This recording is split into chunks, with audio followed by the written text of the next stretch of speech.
अस्सलाम वालेकुम, नमस्ते, सत श्री अकाल। वीडियो देखने वाले सबके लिए दुआ है कि आप जहां भी रहें खुश रहें, शाद रहें, आबाद रहें और हमारे इस चैनल पे अपना प्यार दिखाते रहें। इंडिया के हवाले से बड़ी ही ज़बरदस्त वीडियो लेके आए हैं भाई साहब। इंडिया तरक्की के हवाले से किस जगह पे है, क्या नंबर है, और काफ़ी ज़बरदस्त और भी रिपोर्ट्स हैं। देखते हैं इस वीडियो को। इस वीडियो के ऊपर हमारा ओपिनियन अगर जानना चाहें तो वीडियो के लास्ट तक बने रहिए। मेरा नाम है नदीम इकबाल जंजुआ, मेरे साथ हैं Rahman Rahmani, Mohammad Sameer Khokhar. So guys let's start. Hello नमस्कार, जय हिंद, वंदे मातरम। स्वागत करता हूं आप सभी का आप जीतेंगे पर। यह गुरूर नहीं है, अदाए जिंदगी है। कोई हूबहू मुखौटा पहनकर महफिल में उतरे, समझ लेना गंदगी है। कुत्ते कितना भी भौंक लें, शेर नहीं बन पाते। झूठ बोले कौवा काटे।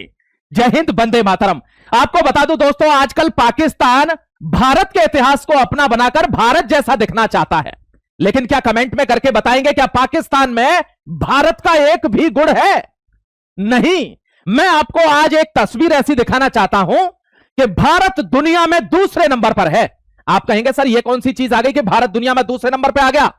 मैं सबूत दिखाता हूं, यही मेरी आदत है। और आपको आज इस सबूत के दौरान एक चीज बहुत अच्छे से कनेक्ट करूंगा कि अगर विश्व युद्ध भी हो जाए तो क्यों भारतवर्ष ही दुनिया के विश्व पटल पर प्रमुख स्थान पर बैठा होगा। आज छाती ठोककर इसका ऐलान करूंगा इस आर्टिकल में। ध्यान से देखना मेरे दोस्त, और यह आर्टिकल मैं उन्हीं के लिए बनाता हूं जो इसको समझ पाते हैं, क्योंकि हर कोई तो इसको समझ ही नहीं पाएगा, क्योंकि उनको संविधान से अधिकार भी चाहिए और इसी भारत देश से आजादी भी चाहिए। वो इसके टुकड़ों की मांग भी करेंगे। तो ऐसे जाहिलों को तो मैं समझा ही नहीं सकता, मगर जो राष्ट्रवादी है, जिसके पास यह प्रश्न आता है कि भारत पहले है या धर्म पहले है, उनको एक बात टाल ठोक कर बता देना चाहता हूं इस धागा खोलने वाली एनालिसिस में कि भारत अलग है, सनातन अलग है। यह प्रश्न वही पूछेगा जो अपने मां बाप से जाकर पूछेगा कि मैं बाप का हूं या मां का हूं। ध्यान रखना, यह भारत वर्ष और सनातन ये दो पहलू नहीं है, यह एक ही चीज है। बिना सनातन के भारत नहीं है, भारत के बिना सनातन मुमकिन नहीं है। इनको अलग अलग नहीं देखा जा सकता। इसलिए आपको दिखा देता हूं, ये देखिए एक बार, बहुत ध्यान से देखिएगा मेरे जाबाज। यह आर्टिकल आपको उस मुहाम तक लेकर जाएगा, उस मुकाम पर पहुंचाएगा जहां आप खुद कमेंट सेक्शन में लिखेंगे कि कोई माइकल पैदा नहीं हुआ। अक्रॉस द वर्ल्ड, पूरे विश्व के अंदर जो भारत को विश्व युद्ध अगर हुआ भी तो भी विश्व पटल पर प्रमुख स्थान पर बैठा देखेंगे। मैं दिखाऊंगा सबूत। मैं केवल ऐसे ही भावनाओं में बहकर बात नहीं करूंगा। ये देखिए, इंडिया दूसरे नंबर पर है, भारत में रिफाइनरीज दूसरे नंबर पर है, और दुनिया उस मुहिम पर पहुंच गई है कि जहां पर यूनाइटेड स्टेट है वो सबसे ज्यादा रिफाइन तेल देता है, 110 से 125 million metric ton per annum. और दूसरे नंबर पर कौन है? दूसरे नंबर पर है वो भारत, जिसकी जिंदगी गुजर गई खरीदते खरीदते खरीदते खरीदते, आज वो बेचने के मुकाम पर पहुंच चुका है। आज उसने परसों के दिन 60 मिलियन मैट्रिक टन किसको भेजा है? रशिया को भेजा है, रिफाइंड पेट्रोलियम। यह भारत है। ध्यान रखना, यह चीन की उस चाल का काट है जो आज से 50 वर्ष पहले भारत को अपनानी थी, लेकिन उस समय की सरकारों में इच्छा शक्ति नहीं थी। आज इच्छा शक्ति भी है, आज दम भी है, आज जिगर भी है, और आज ताकत भी है। और आज हम वो करके दिखा रहे हैं मेरे प्यारे भाई कि हमने क्रूड ऑयल खरीद रहे हैं और रिफाइन करके उसको दुनिया में बेच रहे हैं, और हम दूसरे नंबर पर हैं। भारत उन चंद देशों की लिस्ट में शामिल हो गया है जो तेल का व्यापार करते हैं। छाती सीना गर्व से फूल रहा है कि नहीं? अभी तो आगे देखिए, यह तो पहली स्लाइड है। ध्यान रखना, रशिया को अभी हमने तेल बेचा है। अमेरिका की चाहे जितनी बड़ी चाल हो जाए कि दुनिया का तेल बंद करके भारत को झुका दूंगा, वेनेजुएला से तेल लेने पर, अमेरिका से तेल लेने पर, तेरी ऐसी की तैसी। आजा, अब मैं दिखाता हूं एक एक करके। यहां देखिए, India among world's largest exporters of refined oil products. विश्व के सबसे बड़े एक्सपोर्टर्स में आज भारत वर्ष खड़ा हुआ है, बेचने वालों में। हम किस में आया करते थे? खरीदने वालों में। आ जाइए, अभी तो कितना बढ़ रहा है, 25% rise in petroleum products export, 25%। आपने देखा होगा रशिया की एक एक रिफाइनरी को यूक्रेन का यूज करके पूरे मिडिल ईस्ट ने, यूरोप ने, अमेरिका ने नास्ते नाबूद करवा दिया। रशिया जो तेल का सबसे बड़ा सप्लायर माना जाता था, आज वो भारत से पेट्रोलियम खरीद रहा है और हम बेच रहे हैं टाल ठोक के। अरे इसीलिए तो जो लिंडसे ग्राहम मारा गया है, जिसको पता नहीं कर पा रही अमेरिका के रशिया ने मारा है कि ईरान ने, वही तो था जो 500% का टैरिफ लगा रहा था कि ना तो अमेरिका को, ना तो इंडिया जो है रशिया को तेल बेच पाए और ना उससे क्रूड ऑयल खरीद पाए। अभी आपको क्रूड ऑयल के दाम भी दिखा दूंगा, ध्यान रखना। आर्टिकल पर बनना, आपको बताता हूं कि भारत कहां जा रहा है, यह देखना आपकी भी जिम्मेदारी। देखिए, यह है इंडियन ऑयल कॉर्पोरेशन लिमिटेड। दोस्तों ध्यान रखना, भारत में सबसे ज्यादा प्रोडक्शन 3 रिफाइनरी, एक तो पानीपत यहां दिल्ली के बगल में, एक गुजरात और एक बरौनी। इन तीनों ने अपनी क्षमता को डबल कर दिया है। कैसे? 75,000 करोड़ का इन्वेस्टमेंट तो अकेले आईओसीएल ने किया है। ध्यान रखना, हम अभी तक 239 million metric ton per annum ये प्रोड्यूस करते हैं मेरे जबस, और इतनी क्षमता के बावजूद हम प्रोड्यूस कर रहे हैं कितना? 250 प्लस।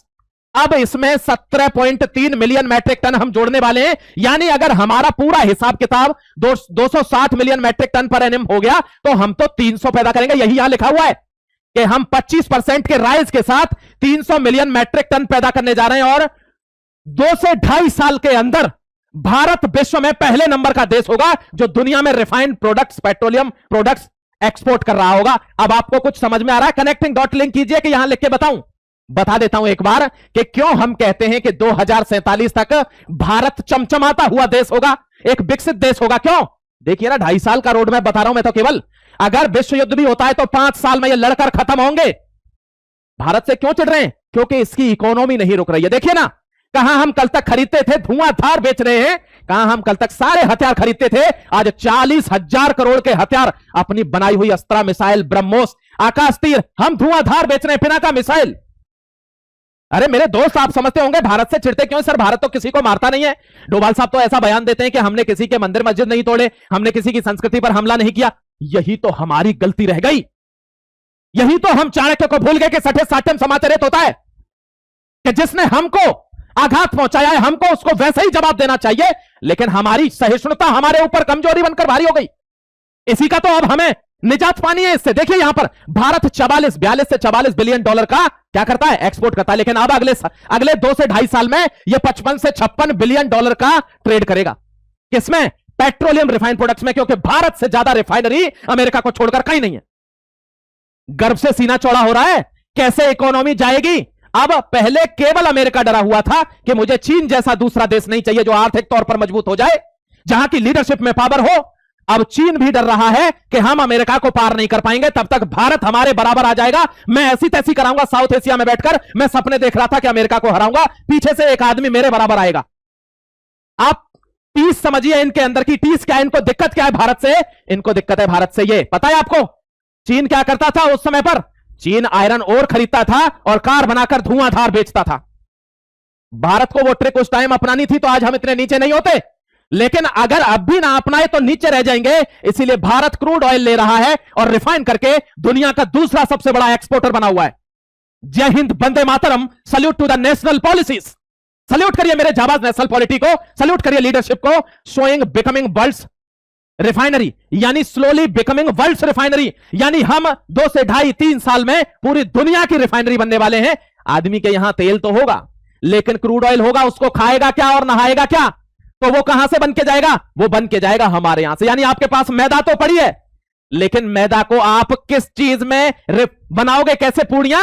आपके पास तेल कहां है? वो तेल कौन देगा? वो तेल देगा भारत। आपके पास मोटरसाइकिल, कार, बस, गाड़ियां तो हैं, लेकिन आपके पास तो काला तेल पड़ा हुआ है। उसको पेट्रोलियम कौन बनाएगा? भारत बनाएगा। ध्यान रखना, हम विश्व का वो गेट पे बनने जा रहे हैं जिससे हमारी जो इकोनॉमी है वो क्या, वो मुकाम पर पहुंचेगी और अब बताएगी चाइना को कि तरक्की किसको कहते हैं। ध्यान रखना मेरे प्यारे भाई। अब कुछ लोगों के मुंह पर ताले लग गए हैं जो बार बार पूछते थे कहां जा रहे, कहां जा रहे, जाते रहते नए नए सूट पहनकर। ये देखो अब उनकी ऐसी हो रही है। ये कौन है? Malaysia, Israel, Indonesia, Australia, UAE, Oman, New Zealand, France, Italy, Seychelles, बहुत से देश ऐसे हैं जो मैंने यहां लगाए नहीं। अब आपको देखिए, इसी को कहते हैं जियोपॉलिटिक्स, कनेक्टिंग डॉट्स को कनेक्ट करना, कि मैं अब आपको बता नहीं रहा हूं, आप इस फोटो से समझ गए होंगे कि विदेश यात्राओं का क्या मतलब है। 800 साल तक अनइंटरप्टेड बिजली चलेगी भारत के अंदर। हम ऑस्ट्रेलिया इसलिए पहुंचे हैं, 14 साल से यह डील अटकी हुई थी, आज हम पहुंचकर यह डील क्लोज करके आए। आपको भारत के वर्चस्व की जानकारी होनी चाहिए। आप भारतवासी हैं और राष्ट्रवादी को अगर जानकारी नहीं होगी तो कॉकरोच जनता पार्टी के उन टोच्चों की तरह आप क्या करोगे? आप फंस जाओगे कैमरा वाले के सामने। वो कहेगा आप किस लिए यहां पर आए हैं? कि हम इसलिए आए हैं कि एनआरसी हो रहा है। अरे ये एनआरसी का प्रोटेस्ट है क्या? समझ गए? इसलिए आपको जानकारी रहनी चाहिए, क्योंकि भारत के गांव में बसने वाला जो व्यक्ति है, भारत का जो आम आदमी है, वही हमारी ताकत है, वही इस देश की ताकत है। यहां देखिए, इस आदमी के बेर बिक गए हैं, बेर बिक गए। ये क्या कहता है? भारत को बचाने कोई नहीं आया था। वो एक ऐसा दहाड़ता हुआ शेर है जो मैंने अभी आपको बोला ना, ये कुत्ते कितना भी दहाड़ लें शेर नहीं बन पाते, झूठ बोले कौवा काटे। समझ गए मेरे भाई? अब पाकिस्तान चाहे जो बोल ले, भारत थोड़ी बन जाएगा। इसने ये मुकाम, अब प्रॉब्लम इसको क्या हो गई है कि मेरे सामने अभी तक तो चाइना था, चाइना से ये डरता है, लेकिन भारत तो चाइना से 4 गुना खतरनाक है, क्योंकि आधा भारत तो अमेरिका में बैठा हुआ है, तुम ही उनसे चल रहे हो।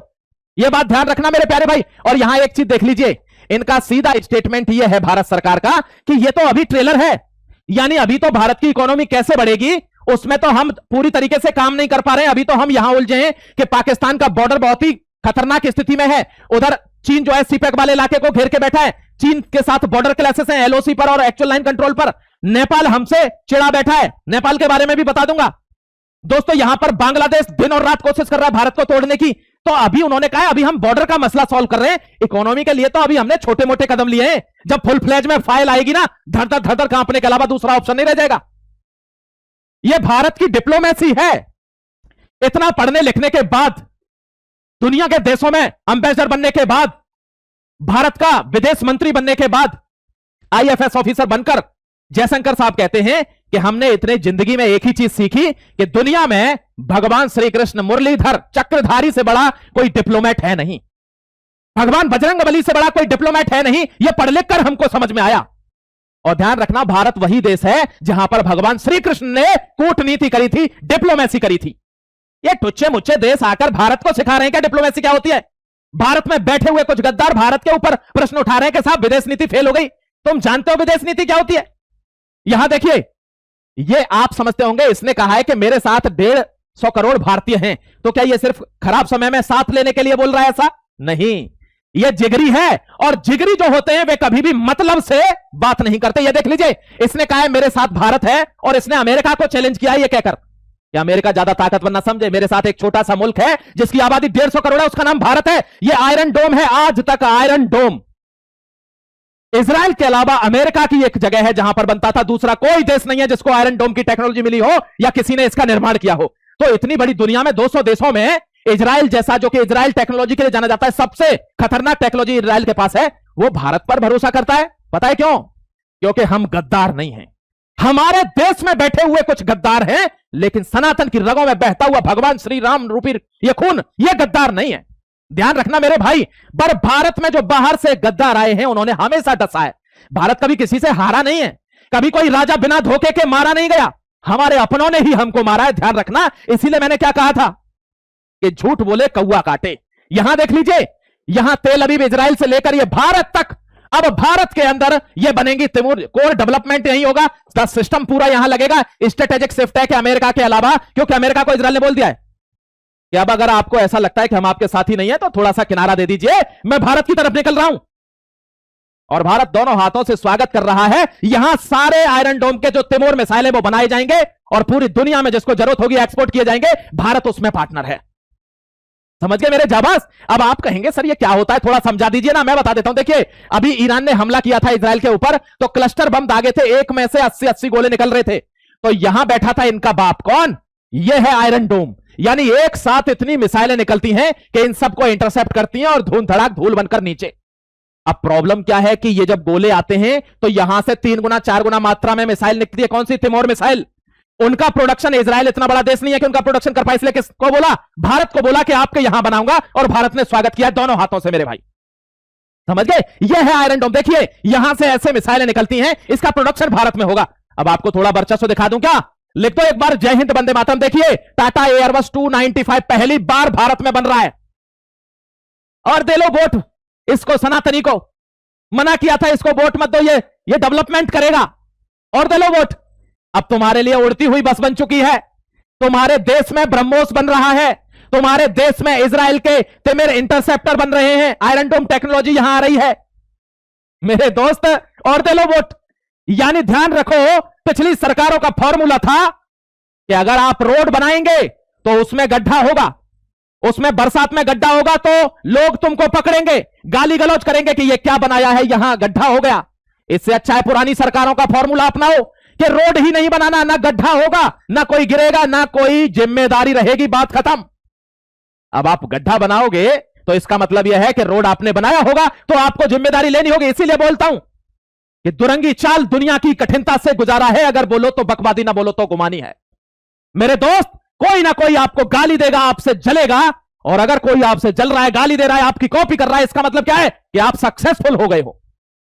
समझ गए? तो यह आपको ध्यान रखना है कि भारत अब एक ऐसे मुकाम पर जा रहा है कि उसको रोकना मुश्किल नहीं। हमको भविष्य मलिका में लिखा हुआ है कि बहुत जल्द एक सन्यासी भारत का नेतृत्व करेगा, और वो समय होगा कि भारतवर्ष विश्वगुरु बनकर, विश्व शक्ति बनकर विश्व पटल पर अपना प्रमुख स्थान प्राप्त करेगा। यही भारत की नियति में लिखा हुआ है।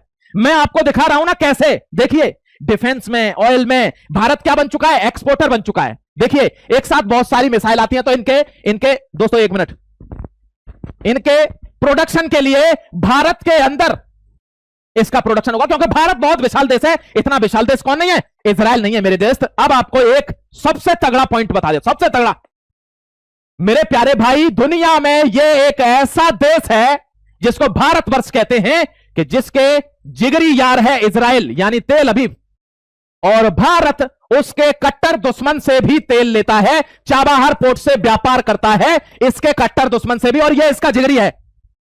इसको क्या कहते हैं? इसको कहते हैं भगवान श्री कृष्ण की भूमि। इसको कहते हैं दुनिया का सबसे बड़ा डिप्लोमैट। कौन है? भारतवर्ष है। समझ गए? दो कट्टर दुश्मनों से खूब दोस्ती, यह है भारतवर्ष, और यही पहचान है विश्वगुरु की। क्लियर है? अरे लिखना कमेंट सेक्शन में, आपको डॉट कनेक्ट हो रहे हैं कि नहीं। अब आ जाइए, थोड़ा सा आपको आगे बढ़ा देता हूं। पहले सिर्फ यह डरता था कि यार कहीं चीन जैसा दूसरा देश पैदा ना हो जाए, जैसे चीन ने परेशान कर रखा है वैसे ये भी ना करते। अब इसकी भी ऐसी तैसी हुई पड़ी है, और आपको बताऊं इन दोनों की ऐसी तैसी होगी। ये भी जाएगा, इसकी भी सरकार जाएगी, इसकी भी जाएगी। क्यों? बता देता हूं। देखिए, भारत हर जगह, हर देश में जाकर अपने डिप्लोमेटिक कनेक्शंस, रिलेशंस मजबूत कर रहा है, क्योंकि उसको विश्व को लीड करना है। यह आदमी 2026 में सिर्फ एक जगह गया है, और वो भी कहां? North Korea, Kim Jong Un, केवल एक जगह। पता है क्यों? आप कहेंगे सर वो तो कोई भी कर देगा, वो तो बम छोड़ देगा। ऐसा नहीं होता है मेरे भाई। ये डर की वजह से नहीं जा रहा है। क्यों? क्योंकि इसकी आर्मी में बगावत है। इसको हर समय डर लग रहा है कहीं मेरा तख्ता ना पलट हो जाए, आर्मी टेक ओवर कर ले। क्यों? क्योंकि बहुत से लोगों को जो भ्रष्ट थे आर्मी में, इसने उनको गिरफ्तार करवा के जेल भिजवा दिया है, कुछ को करप्शन के तौर पर निकलवा दिया है, तो आर्मी में इसके खिलाफ विद्रोह है। तो इसको लगता है कि मैं कहीं बाहर गया तो बाहर ही ना रह जाऊं, अंदर कू हो जाए, इसलिए वो जा ही नहीं रहा है बाहर, किसी से मिल ही नहीं रहा है। उसने जितनी भी मीटिंग करी है तो अपने देश में ही सबको बुलाना चाह रहा है, और वहां हर आदमी आएगा नहीं।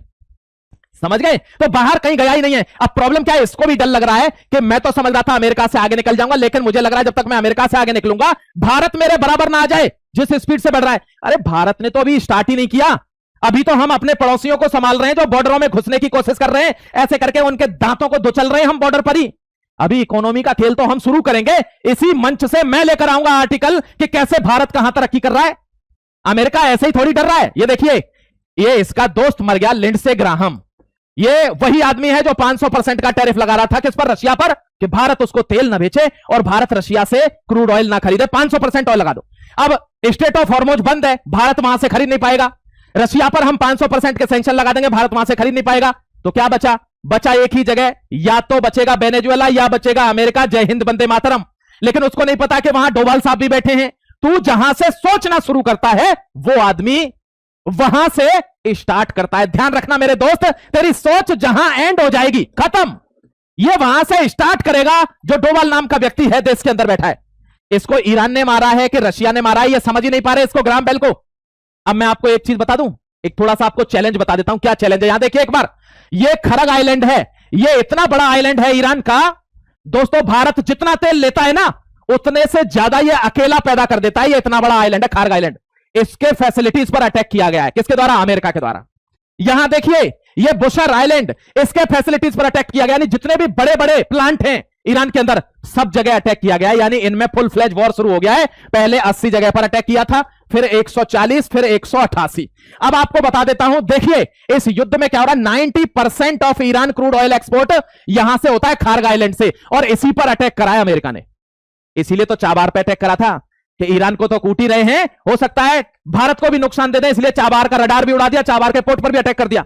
लेकिन भारत कच्चा खिलाड़ी थोड़ी है, वो केवल ट्रंप की बगल में ही थोड़ी बैठता है। दुनिया में हमारी बड़ी पहचान है, हमारे हर जगह से रिश्ते हैं। तुम एक रास्ता रोकोगे, हम उतरकर सड़क के गड्ढे भरने वालों में से नहीं है, हम गाड़ी मोड़कर दूसरे रोड पर रफ्तार तेज करने वालों में से हैं। ध्यान रखना, यह भारत है। और इसीलिए हमने क्या किया दोस्तों, जितने भी जितने भी टारगेट इन्होंने किए हैं वो सारे ईरान को बर्बाद करने के लिए कि ईरान उल्टे अटैक कर रहा है। मैं आपको ईरान के अटैक भी एक बार दिखा देता हूं कि 4 साल में यूक्रेन जितने हथियार खत्म नहीं कर पाया, 32 दिन के अंदर अमेरिका ने उतने हथियार चला दिए।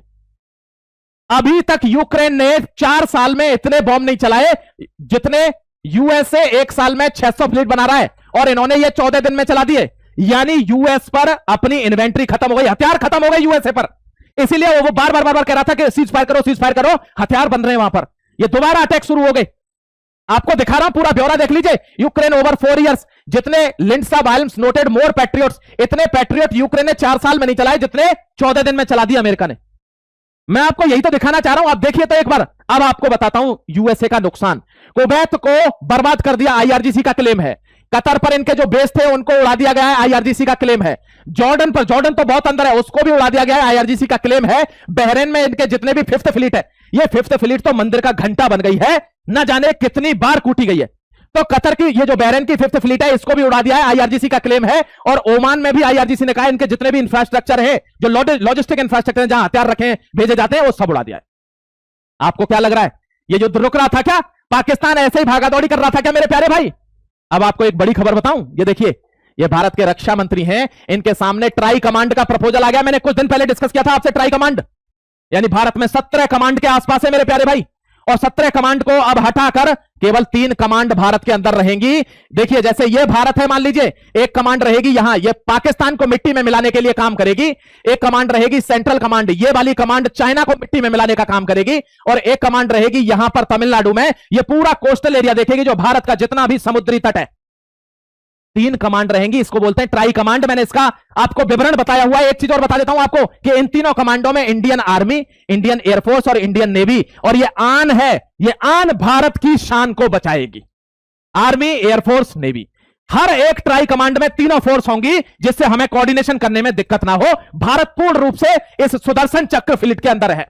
इसको कहते हैं सिक्योरिटी ऑफ सुदर्शन चक्र। यह है दोस्तों 1 2 3, पाकिस्तान, चाइना और यहां नीचे पूरा समुद्री तट। अब आप एक आदमी पर ध्यान दे रहे होंगे, कहेंगे सर ये आदमी नंगा करके आपने यहां क्यों खड़ा किया हुआ है? ये इसके 6 पैक एप्स नहीं दिख रहे आपको? ये अपने आप को बेचारा बता रहा है, कह रहा है मैं ऐसे ही घूमने आया था सर, मुझे छोड़ दीजिए। ये पता है किसने बताया? ये मैथ्यू बेंडेक जो हमने पकड़ा हुआ है ना, ये रहा। ये कह रहा है मेरे साथ यूक्रेनी आए। देखिए, ये यूक्रेनियन औरत पकड़ी गई है बिहार बॉर्डर पर। ये आदमी पकड़ा गया है, ये यूएस स्पेशल फोर्स का आदमी है।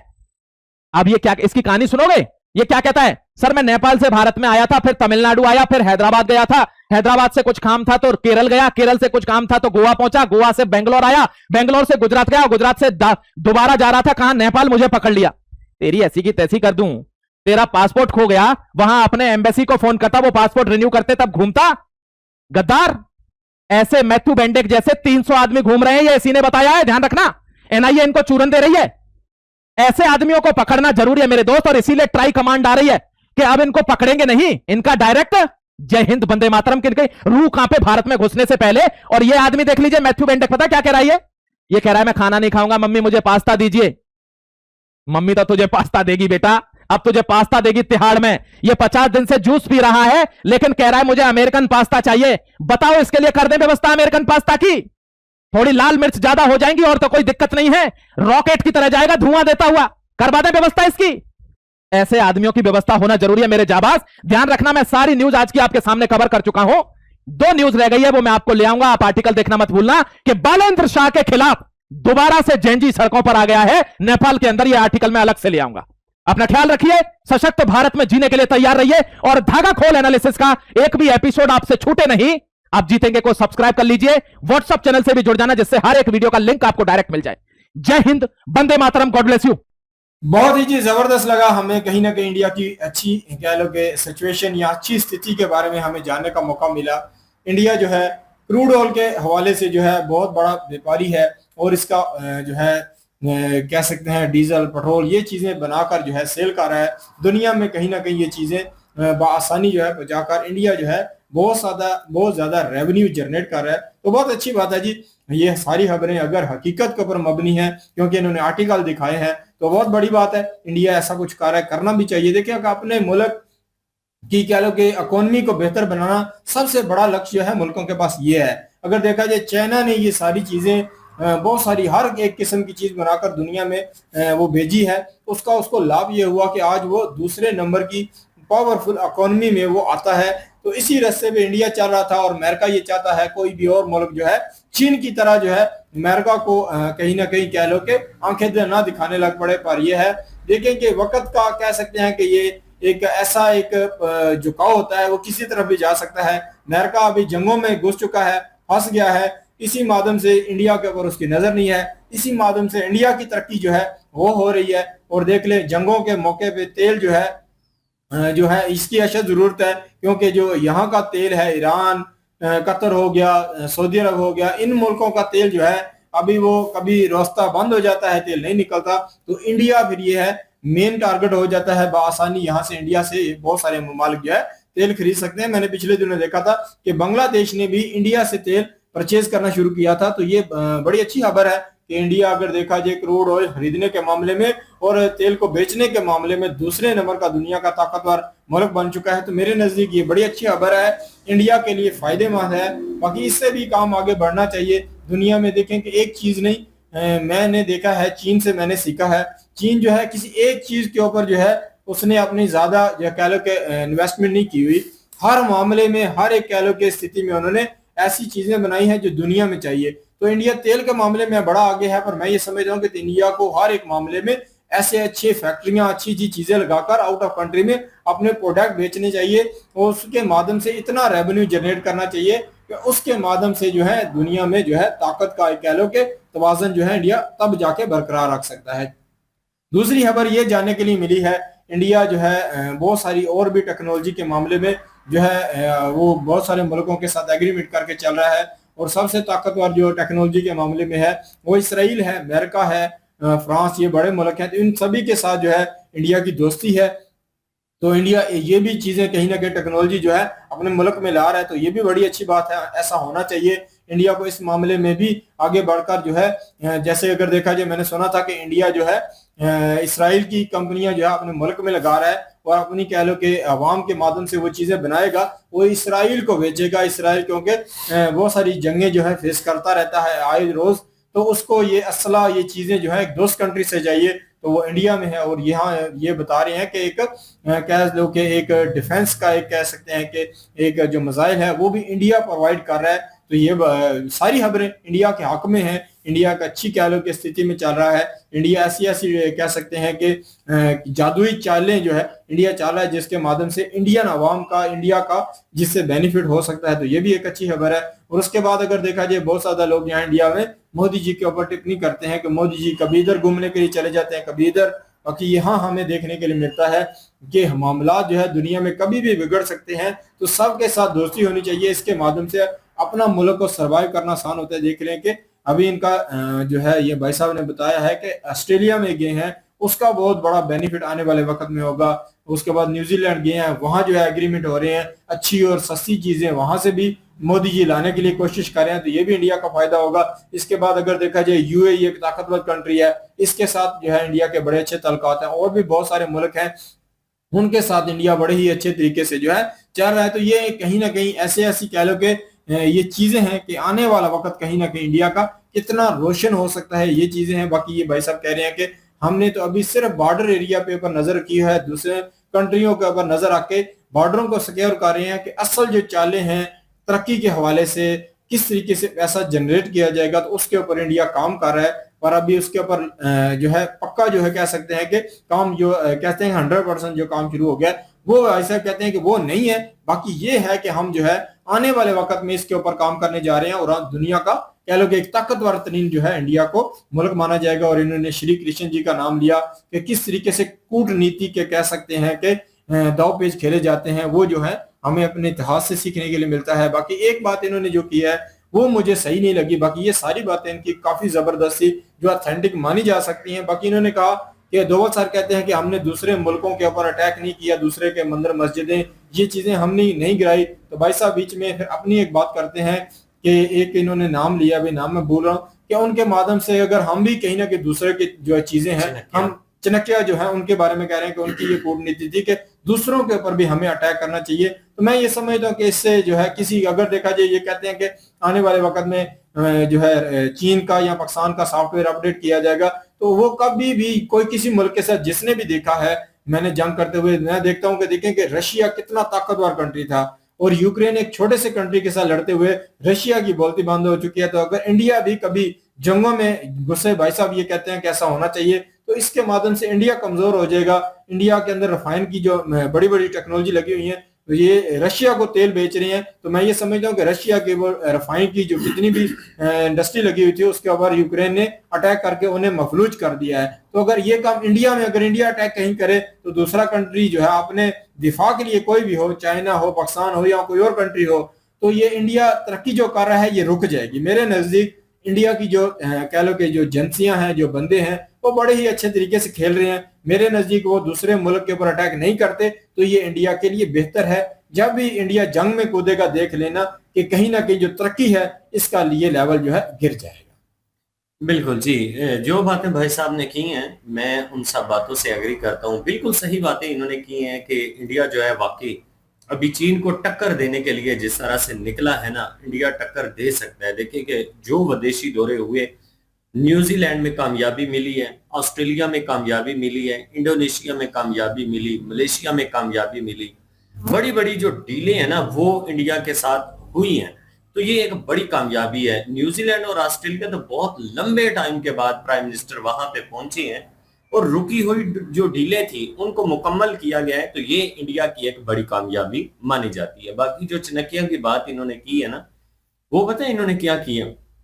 इन्होंने कहा कि चाणक्य में ये है, वो ये कहते हैं कि जो आपके ऊपर करे फिर आप भी उसको छोड़ो ना। मतलब क्या, पहले तो किसी को छेड़ो ना, फिर जो छेड़े ना फिर उसको छोड़ो ना। ये चीजें अब देखिए ना, सिक्योरिटी की काफी ज्यादा प्रॉब्लम्स इंडिया को हो रही हैं और इंडिया जो है इसके ऊपर कंप्रोमाइज तो कर नहीं सकता। इंडिया अपने बॉर्डर सिक्योर करने के लिए पूरा जोर लगाएगा, तो उसमें जो जो कदम उठाने पड़ेंगे वो उठाएगा इंडिया। अब देखें, आज से पहले जासूसों के साथ इतनी सख्ती इंडिया में जो है वो नहीं होती थी, लेकिन अब होना शुरू हो गई है। यूएसए का वो बंदा है, इंटेलिजेंस से जो यूएसए की है उसका वो बंदा है जो पकड़ा गया है, मैथ्यू मेरा ख्याल है नाम बता रहे हैं, यूक्रेनियन है। तो ऐसे घूम फिर रहा था वहां पे, और घूम फिर किस लिए रहा था ये सबको पता है। पकड़ लिया गया, अब उसका सॉफ्टवेयर अपडेट होना ही होना है। ये तो सवाल ही पैदा नहीं होता। ऐसे लोगों को पकड़ने के लिए इंडियन जो इंटेलिजेंस है वो तेज हो चुकी है, क्योंकि बॉर्डर वाला जो मसला है वो जल्द अज जल्द हल करना है, तभी जाके इकोनॉमी को आगे ग्रोथ किया जा सकेगा। और इंडिया जो है दोनों मसाइल को एक साथ हल करने में कामयाब हो रहा है जी, ये बढ़िया कामयाबी है। एक तरफ इकोनॉमी को लेके चलना, एक तरफ अफगान जो है वो पाकिस्तान बॉर्डर का चैलेंज, बांग्लादेश बॉर्डर का चैलेंज, उसके बाद चीन बॉर्डर का चैलेंज। इन तीनों चैलेंजों को साथ लेकर चलना, मैनेज करना और अपनी इकोनॉमी की तरफ भी तवज्जो देना, ये बड़ा कह लें कि एक कूटनीति तो है। ये एक कोई आसान स्थिति नहीं है, और ऐसी स्थिति में इंडिया अगर तरक्की कर रहा है तो भाई काबिल तारीफ चीज है, करनी भी चाहिए तारीफ। दूसरी तरफ देखा जाए ना, इंडिया जो है वो दुनिया का दूसरा बड़ा मुल्क बन चुका है जी ऑयल बेचने में। हालांकि इंडिया में तो ऑयल होता ही नहीं है, तो देख लें कि फिर भी अपनी ये इतनी बड़ी कामयाबी समेटने में इंडिया कामयाब हुआ है, तो ये अपनी मेहनत के बलबूते पर हुआ है।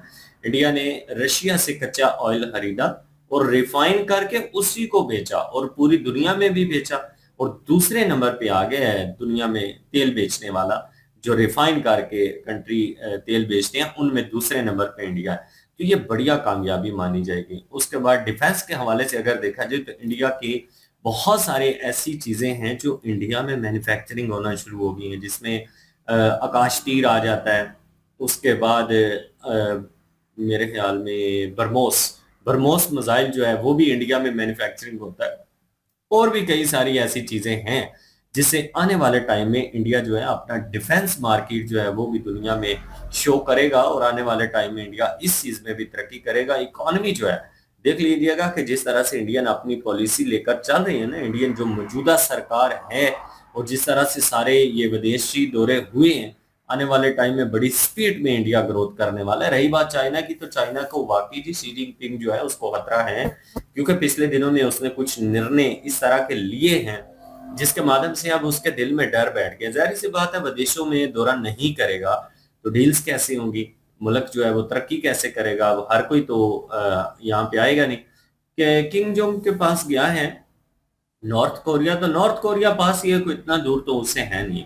तो उसके पास वो गया, वहां पे मीटिंग वगैरह अगर उसने की भी है तो उसका इतना फायदा नहीं है। दूसरी दुनिया में जाना पड़ेगा भाई, अगर उसको अपना माल जो है वो बेचना है तो फिर तो दौरे करने पड़ेंगे, लेकिन दौरे करने की स्थिति में नहीं है। डर और खौफ है उसको कि ये ना हो कि भाई जिस तरह से वो गद्दारी के केसों में सेना के लोगों को उठा रहे हैं, उसी की सत्ता जो है पलट के रखने वापस आए तो आगे बचे ही कुछ ना। तो इस तरह की चीजें भी हो जाती हैं।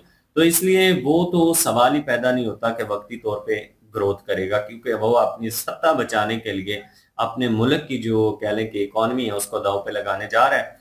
और बाकी इंडिया जो है जी वो खुल के सामने आने का मौका इंडिया को मिला और इंडिया इस चीज का भरपूर फायदा उठा रहा है। बिल्कुल जी, इसी तरीके से ये बड़ी जबरदस्त कह सकते हैं कि खबरें थी। और भाई साहब का जो स्टाइल है, हम उसके हवाले से काफी हैरान हो रहे थे। भाई साहब जो है बड़े एक दम हम रखते हैं और अपनी कह सकते हैं कि एनर्जी काफी वेस्ट करते हैं। तो वाकई इनको भी जाके आप जरूर सपोर्ट करें। बिल्कुल जी, ये थी आज की वीडियो। इस वीडियो के माध्यम से आप लोगों का क्या कहना है, आप लोग कमेंट सेक्शन में अपनी राय जरूर दीजिएगा, दुआओं में याद रखिएगा। मिलते हैं नेक्स्ट वीडियो में, तब तक के लिए अल्लाह हाफिज, पीस।